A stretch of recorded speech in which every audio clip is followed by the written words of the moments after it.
নমস্কার, প্রমিলা মুখার্জি ব্লগস চ্যানেলে অনেক অনেক স্বাগত। তো সকালবেলা থেকে রোজকার মতন ব্লগটা শুরু করলাম।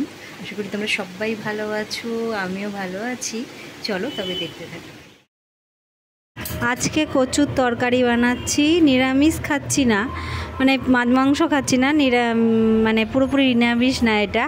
এটা হচ্ছে রসুন আর সর্ষে দিয়ে বানাচ্ছি। আর সোমবার আজকে, তো ইচ্ছা আছে নেক্সট সোমবার থেকে একবারই কিছু খাবো না, মানে একদমই নিরামিষ খাবো। আজকে শুধু মাছ মাংসটা খেলাম না, এই যা। তো যাই হোক, চলো ব্লগটা দেখতে থাকো। আশা করি আজকের ব্লগটাও ভালো লাগবে। তো আজকে তো উল্টো রথ, তোমাদের তো উল্টো রথের শুভেচ্ছা আগাম জানালাম। আর শ্রাবণ সোমবার তো অনেকেই করছো নিশ্চয়ই।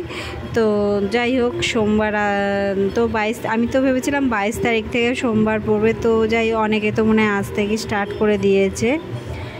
তো রান্না কমপ্লিট আমার, পরে আসছি একবারে বিকালে। বন্ধুরা, সকালবেলা থেকে তোমাদের সামনে এসেছিলাম, আর তারপর আসিনি। এখন বিকাল হয়ে গেছে, আমি বাপের বাড়ি, তোমরা তো জানো আমাদের বাড়ির সামনে দিয়ে রথ যায়, তো সেই এসেছি। তো একটা রথ তোমাদের দর্শন করাবো, বেশি না। তো উল্টো রথের শুভেচ্ছা আজকে। তো টাটা, নেক্সট ব্লগে আবার দেখা হবে। হচ্ছে আমাদের বেথুয়ারির রথ একটা যাচ্ছে, বড় রথটা এবার আর দেখাতে পারলাম না। তো টাটা, জয় জগন্নাথ।